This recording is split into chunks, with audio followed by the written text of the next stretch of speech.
Hello friends, Shashi Agarwal channel के अंदर मैं डॉक्टर शशि अग्रवाल आप सबका अभिनंदन करती हूं और आशा करती हूं कि आप सब लोग जो हैं हेल्दी हैं, लाइफ को एंजॉय कर रहे हैं। आज इस वीडियो के अंदर हम लोग जो है करने जा रहे हैं that is the capacity of the party, जिसके अंदर ये सेकेंड पार्ट है।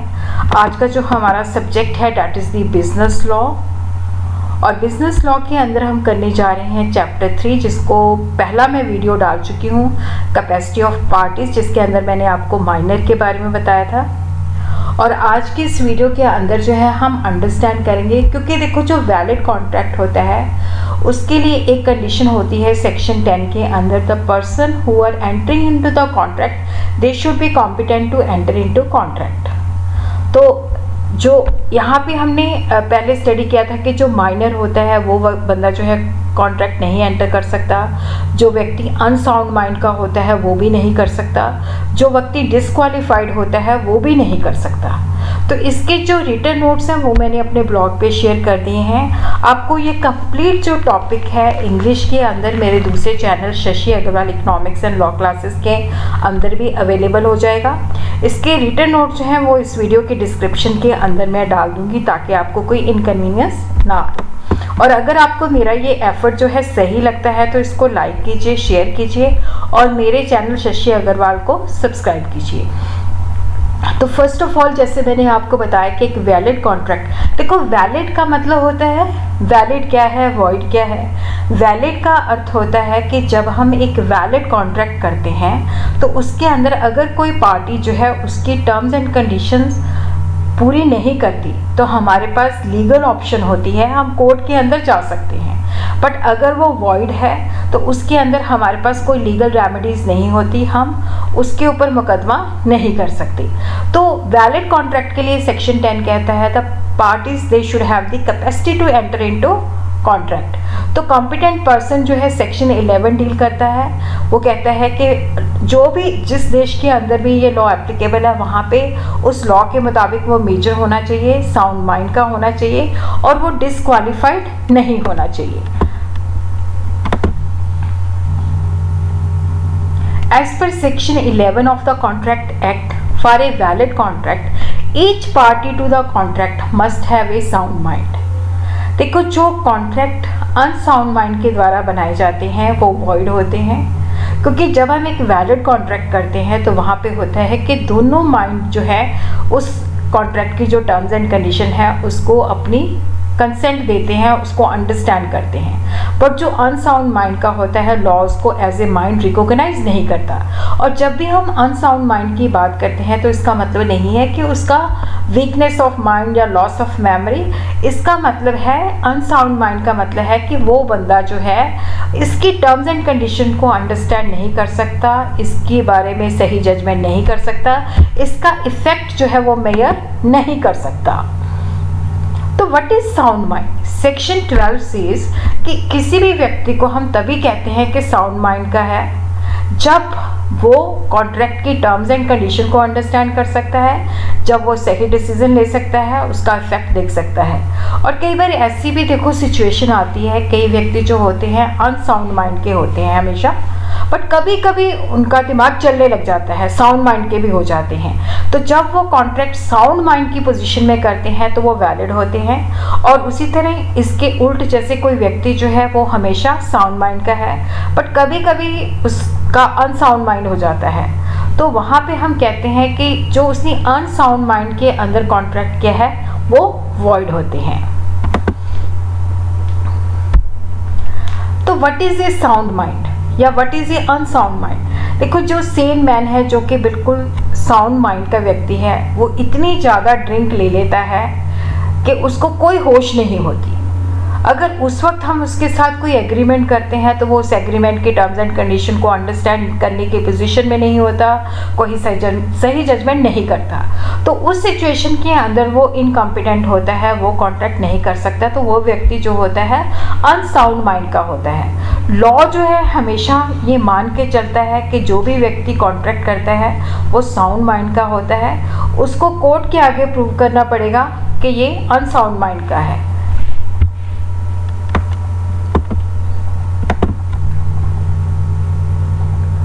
अब देखो अनसाउंड माइंड के अंदर जो है लुनेटिक आ जाता है, इडियट आ जाता है, ड्रंकन आ जाता है, इंटॉक्सिकेटेड आ जाता है, जिसको हम वन बाय वन करके जो है अंडरस्टैंड करेंगे। अनसाउंड माइंड कहाँ से उत्पन्न होता है? इडियोसिस से, लुनेसी से, ड्रंकनेस से, हिप्नोटिज्म से और मेंटल डिके से। देखो इडियट वो व्यक्ति होता है जो सही सोच नहीं सकता, जो सही डिसीजन नहीं ले सकता। बर्थ के टाइम पे भी उसके अंदर जो है ये प्रॉब्लम होती है, वो रैशनल जजमेंट नहीं कर सकता।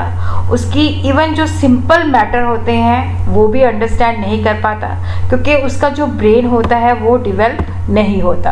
अब देखो अगर इडियट बंदे के साथ हम कोई ऐसा जो है एग्रीमेंट करते हैं, तो वो वेरी बिगनिंग से ही क्या है, वॉइड एब इनिशियो का मतलब होता है फ्रॉम द वेरी स्टार्ट। वो इडियट के साथ जो एग्रीमेंट है वो वॉइड है, उसका कोई इफेक्ट नहीं है, कोर्ट के अंदर हम नहीं जा सकते। और उसी तरह all agreement other than those for necessaries of life with idiot are absolutely void. और उसी तरह हम देखते हैं कि जो एग्रीमेंट्स अगर कोई अनसाउंड माइंड के साथ जो है नेसेसरीज ऑफ लाइफ के कॉन्ट्रैक्ट करता है, तो वो भी जो होते हैं ऑल एग्रीमेंट जो नेसेसरीज ऑफ लाइफ को छोड़ के वो भी वॉइड होते हैं। देखो यहाँ पे क्या होता है कि अगर वो उसको कोई नेसेसरी प्रोवाइड करता है तो उसके लिए वो पर्सनली लायबल नहीं होता, उसकी जो प्रॉपर्टी होती है वो यूज़ की जा सकती है ऐसे डेट को चुकाने के लिए। इसी के अंदर हम एक केस करते हैं, Inder Singh versus Parmeshwardhari Singh. Property worth ₹25,000 was agree to be sold by a person for ₹7,000। लेकिन उसकी देखो यहाँ पे जो प्रॉपर्टी थी 25,000 की, उसने 7,000 में सेल कर दी। लेकिन उसकी मदर ने वहाँ पे प्रूव कर दिया कि ये बंदा जो है बर्थ से ही क्या है, इडियट है, ये इसकी टर्म्स एंड कंडीशंस को अंडरस्टैंड नहीं कर सकता, सही जजमेंट नहीं कर सकता। तो कोर्ट ने डिसीजन जो है उसकी मदर की फेवर में दिया कि ये जो सेल है डैट इज वॉइड। और उसी तरह दूसरी सिचुएशन जो है लुनेटिक और इंसैनिटी, ये जो है ब्रेन की डिसीज़ होती है। तो यहाँ पे मेंटल स्ट्रेन या डिसीज़ की वजह से क्या है कि वो रीजनिंग नहीं कर पाता। कभी कभी वो सेंसेस में होता है, जब वो सेंसेस में होता है सही डिसीजन ले सकता है, तो उस वक्त जो कॉन्ट्रैक्ट करता है वो वैलिड होती है।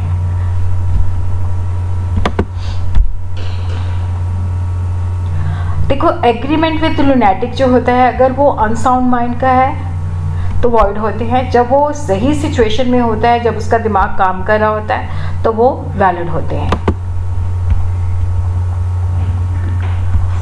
ड्रंकर्ड, देखो ड्रंकर्ड का मतलब होता है कि जो व्यक्ति ने अल्कोहल पी हुई है और इतनी ज़्यादा कोई नशा किया हुआ है कि वो कुछ भी समझ नहीं पा रहा, तो वो लुनेटिक की सिचुएशन उसकी होती है। अगर देखो सिंपल सी जैसे ऑर्डिनरी या पार्शियल ड्रंकन है तो वो सफिशिएंट नहीं है, वो पूरी तरह से नशे के इन्फ्लुएंस में होना चाहिए। तो उसको प्रूव करने पड़ेगा कि वो इतना ज़्यादा इंटॉक्सिकेटेड था, उसके इन्फ्लुएंस में था कि वो कॉन्ट्रैक्ट को अंडरस्टैंड नहीं कर पाया, तो जाके वो कॉन्ट्रैक्ट जो होता है वो वॉइड होता है। हिप्नोटिज्म, देखो ये जो इनकैपेसिटी होती है शॉर्ट ड्यूरेशन के लिए होती है। कई बार हिप्नोटिज्म की वजह से क्या होता है कि वो आर्टिफिशियल इंड्यूस स्लीप, मतलब हिप्नोटाइज कर दिया कि वो उस वक्त सिचुएशन में नहीं होता, वो आर्टिफिशियली सो रहा होता है, तो उस वक्त अगर वो कोई कॉन्ट्रैक्ट करता है तो वो वैलिड नहीं होता। तो इसका भी सिचुएशन सेम ड्रंकर्ड जैसा है। मेंटल डिके होता है कि on the account of old age जो है वो कॉन्ट्रैक्ट को पूरी तरह से अंडरस्टैंड नहीं कर पाता, रैशनल जजमेंट नहीं कर सकता। तो अब हम देखते हैं कि व्हाट इज़ द इफेक्ट। तो यहाँ पे बिल्कुल माइनर जैसा उसका सिचुएशन होता है। अगर देखो जो अनसाउंड माइंड के साथ हम एग्रीमेंट करते हैं तो वो वॉइड होते हैं, लेकिन अनसाउंड माइंड के अगर बेनिफिट के लिए किए जाते हैं तो वो कोर्ट के अंदर जाके उसकी इन्फोर्समेंट कर सकता है। अगर कोई अनसाउंड माइंड या उसके डिपेंडेंट को नेसेसिटीज प्रोवाइड करता है तो वो पर्सनली लायबल नहीं होता, उसकी जो प्रॉपर्टी होती है, स्टेट होती है, स्टेट का मतलब जो उसकी प्रॉपर्टी होती है वो लायबल होती है। और उसी तरह हम देखते हैं कि डिसक्वालीफाइड ऑफ पर्सन, कुछ पर्सन जो होते हैं वो स्पेसिफिकली जो है लॉ कहता है कि ये व्यक्ति जो है डिसक्वालीफाइड है, इनके साथ अगर आप एग्रीमेंट करोगे तो ये वॉइड है। Alien enemy, foreign servants, insolvents, convicts and corporation and company. Alien enemy जैसे वो इंडियन सिटीजन नहीं है, अगर देखो क्या है कि एलियन जो दूसरे देश का नागरिक है, हम उसके साथ कॉन्ट्रैक्ट कर सकते हैं अगर हमारे दूसरे देश के साथ जो संबंध है वो पीसफुल है। बट अगर हमने उसके साथ एग्रीमेंट मान लो पीस टाइम में किया है, लेकिन अब उसके साथ वॉर लग जाती है, तो उस सिचुएशन के अंदर क्या है कि वो वॉइड हो जाता है। Alien is competent to enter into contract with citizen of India living in India. He can maintain an action on a contract enter into by him during peace. But जो कॉन्ट्रैक्ट डिक्लेरेशन ऑफ वॉर से पहले किए जाते हैं but फिर उस देश के साथ वॉर लग जाती है, जैसे मान लो एक कंट्री के साथ कोई हम एग्रीमेंट उसके नागरिक के साथ करते हैं, फिर उसके साथ हमारी वॉर लग जाती है, तो वो टर्मिनेट हो जाता है, सस्पेंड हो जाता है और वो वॉइड हो जाता है। और उसी तरह ही हम देखते हैं कि दूसरा जो है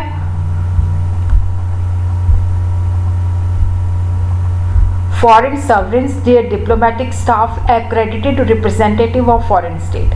देखो ये वैलिड कॉन्ट्रैक्ट एंटर कर सकते हैं, लेकिन यहाँ पे जो एम्बेसडर्स होते हैं, हाई कमिश्नर्स होते हैं, उनको प्रिविलेज दिया जाता है कि उनको इंडियन कोर्ट के ऊपर कोई मुकदमा नहीं किया जाएगा। हाँ, अगर वो अपनी मर्जी से है तो हो सकता है।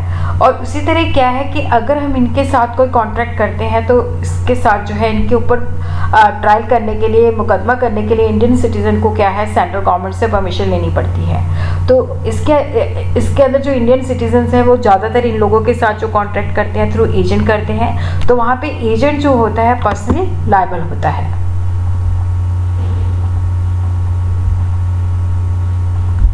इन केस ऑफ कंपनी, देखो कंपनी या कॉरपोरेशन के केस के अंदर क्या होता है कि जिस लॉ के द्वारा वो बनाए जाते हैं उस लॉ की प्रोविज़न जो होती है वहाँ पे एप्लीकेबल होती हैं। अगर कंपनी है तो वहाँ पे कंपनी एक्ट और जो मेमोरेंडम ऑफ एसोसिएशन की जो ऑब्जेक्ट क्लॉज है उसके द्वारा कॉन्ट्रेक्चुअल कैपेसिटी डिटरमिन होती है, क्योंकि कंपनीज और कॉरपोरेशन जो है आर्टिफिशियल पर्सन होती हैं। वो पर्सनल जो कॉन्ट्रैक्ट है, जैसे कॉन्ट्रैक्ट ऑफ मैरिज नहीं एंटर कर सकती, तो अगर कॉरपोरेशन है तो लॉ के द्वारा डिटरमिन किया जाता है। तो जितनी उनको पावर लॉ देता है उससे अगर ज़्यादा एक्सीड होती है तो वो उसकी वॉइड हो जाती है, वो अल्ट्रा वायर हो जाती है।